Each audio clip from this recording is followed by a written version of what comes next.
தலைமுறையின் விரைவு செய்திகளுக்கு உங்களை வரவேற்கிறோம். தமிழகம், இந்தியா, சர்வதேசம், வணிகம், விளையாட்டு போன்றவற்றில் முக்கிய நிகழ்வுகளை பார்க்கவிருக்கிறோம். முதலில் தமிழகத்தின் முக்கிய செய்திகளை இப்பொழுது பார்க்கலாம். அரசு விதித்துள்ள தடையை மீறி தூத்துக்குடியில் கனிம மணல் கப்பலில் ஏற்றப்படுவதை எதிர்த்து வழக்கு தொடரப்போவதாக மீனவர் சங்க பிரதிநிதிகள் தெரிவித்திருந்தனர். ஆனால் 13,527 டன் கனிம மணல் ஏற்றப்பட்ட கப்பல் தூத்துக்குடியில் இருந்து நேற்று வளைகுடா நாடுகளுக்கு புறப்பட்டு சென்றது. மேலும் 16,000 டன் கனிம மணலை ஏற்றி செல்வதற்காக மற்றொரு கப்பல் வரும் 26ஆம் தேதி வரப்போவதாகவும் தகவல் வெளியாகியுள்ளது. விழுப்புரம் மாவட்டம் உளுந்தூர்பேட்டை அருகே செம்மரக்கட்டைகளை கடத்திய கும்பலைச் சேர்ந்த 10 பேர் கைது செய்யப்பட்டுள்ளனர். இந்த பகுதியிலிருந்து கோடி ரூபாய் மதிப்புள்ள 37 செம்மரங்கள் வெட்டி கடத்தப்பட்டிருப்பதாகவும் இதில் 30 பேருக்கு தொடர்பு இருக்கலாம் என சந்தேகிக்கப்படுவதாகவும் வனத்துறையினர் தெரிவித்துள்ளனர்.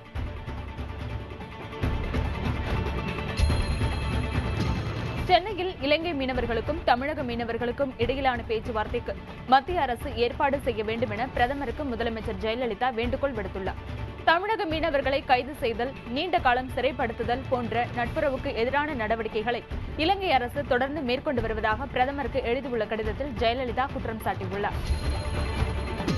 இலங்கை வடக்கு மாகாண தேர்தலில் தமிழ் தேசிய கூட்டமைப்பு வெற்றி பெற்றிருப்பதை மதிமுக பொதுச் செயலாளர் வைகோ, பாமக நிறுவனர் ராமதாஸ், விடுதலை சிறுத்தைகள் கட்சித் தலைவர் தொல் திருமாவளவன், கி வீரமணி உள்ளிட்ட தமிழக அரசியல் கட்சிகளின் தலைவர்கள் வரவேற்றுள்ளனர்.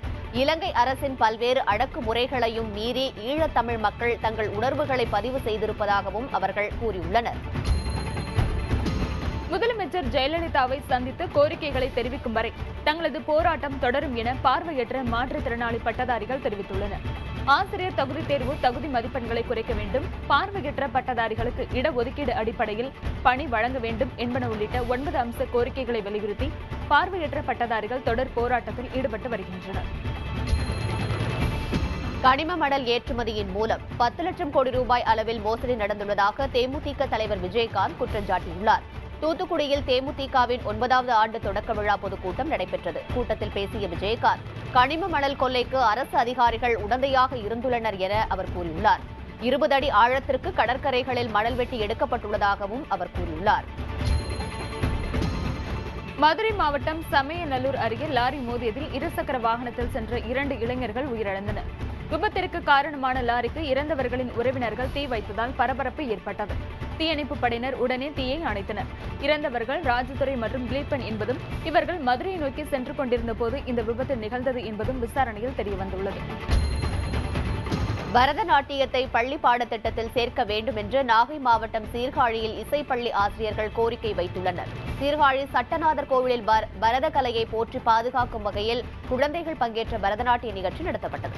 சீர்காழி நாட்டியாலயா இசைப்பள்ளி மாணவிகள் 20க்கும் மேற்பட்டோர் கலந்து கொண்டு பரதநாட்டிய நிகழ்ச்சியை நடத்தினர். நெல்லை மாவட்டத்தில் உள்ள குற்றாலம் அருவியின் தடாகத்தில் மூழ்கி அச்சன்புதூரைச் சேர்ந்த பரமசிவன் என்பவர் உயிரிழந்தார். அருவியில் வெள்ளப்பெருக்கு ஏற்பட்டு பாதுகாப்பு வளையத்தை தாண்டி நீர் விழுந்தது.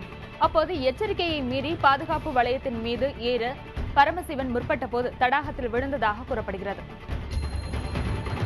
மகளிர் சுய உதவி குழுக்களைச் சேர்ந்த பெண்களுக்கான மகாசபை கூட்டம் மதுரை மாவட்டம் கள்ளந்திரியில் நடைபெற்றது. இதில் மகளிர் குழுவினர் எளிய முறையில் வங்கிக் கடன் பெறுவதற்கான வழிமுறைகள் குறித்து விளக்கப்பட்டது. கூட்டத்தில் மகளிர் குழுக்களின் வளர்ச்சி குறித்தும் விவாதிக்கப்பட்டது.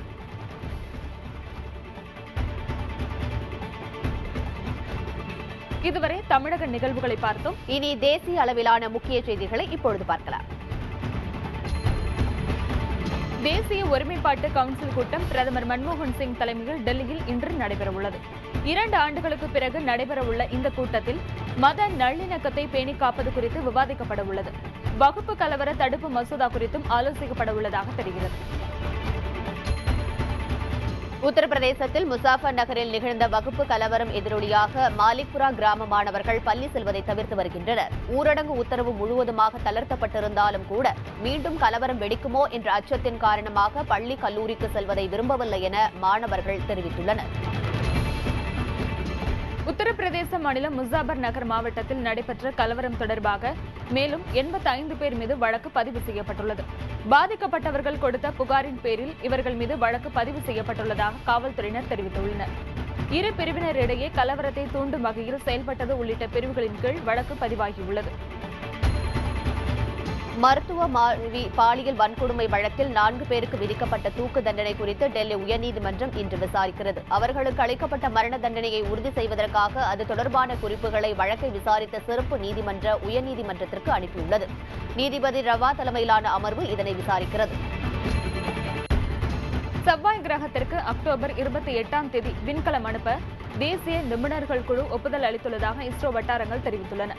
இந்த மார்ஸ் ஆர்பிட்டர் விண்கலம் பிஎஸ்எல்வி 25 ராக்கெட் உதவியுடன் ஆந்திர மாநிலம் ஸ்ரீஹரிகோட்டாவில் இருந்து அனுப்பப்பட உள்ளது. செவ்வாயில் உயிரினங்கள் வாழ்வதற்கான சாத்தியங்கள் இருக்கின்றதா என்பதை ஆராய்வது இதன் முக்கிய நோக்கமாகும். சேதுசமுத்திர திட்டம் தொடர்பான வழக்கிலிருந்து விலகிக் கொள்வதாக மத்திய அரசின் வழக்கறிஞர் மோகன் பராசரன் அறிவித்துள்ளார். சேதுசமுத்திர திட்டம் தொடர்பான வழக்கில் தனது தந்தை பராசரன் திட்டத்தை எதிர்க்கும் மனுதாரர் ஒருவரின் வழக்கறிஞராக இருப்பதால் சர்ச்சையை தவிர்க்கும் பொருட்டு இந்த முடிவை எடுத்துள்ளதாக அவர் கூறியுள்ளார். உத்தரப்பிரதேச மாநிலம் கடல்பூர் கிராமத்தில் வழிபாட்டு தளத்தின் சுற்றுச்சுவரை இடித்ததாக சஸ்பெண்ட் செய்யப்பட்ட IAS அதிகாரி துர்கா சக்திக்கு மீண்டும் பணி வழங்கப்பட்டுள்ளது. முதலமைச்சர் அகிலேஷ் யாதவை அவர் சந்தித்து மீண்டும் விளக்கமளித்தார். இதனையடுத்து சஸ்பெண்ட் உத்தரவு திரும்ப பெறப்பட்டுள்ளது. மணல் கடத்தல் கும்பலுக்கு எதிராக நடவடிக்கை எடுத்ததற்காக துர்கா சக்தி சஸ்பெண்ட் செய்யப்பட்டார் என்று விமர்சனங்கள் எழுந்தன.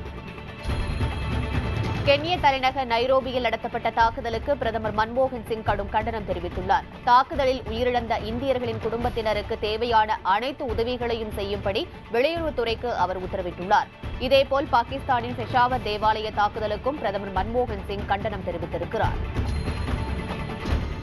உத்தரப்பிரதேசத்தில் குடியரசுத் தலைவர் ஆட்சியை அமல்படுத்த வேண்டுமென பாரதிய ஜனதா கட்சி வலியுறுத்தியுள்ளது. உத்தரப்பிரதேசத்தைச் சேர்ந்த பாரதிய ஜனதா MLA-க்களுடன் அக்கட்சியின் தலைவர் ராஜ்நாத் சிங் குடியரசுத் தலைவர் பிரணாப் முகர்ஜியை சந்தித்தார். அப்போது உத்தரப்பிரதேசத்தின் தற்போதைய நிலவரம் குறித்து குடியரசுத் தலைவரிடம் அவர் எடுத்துரைத்தார்.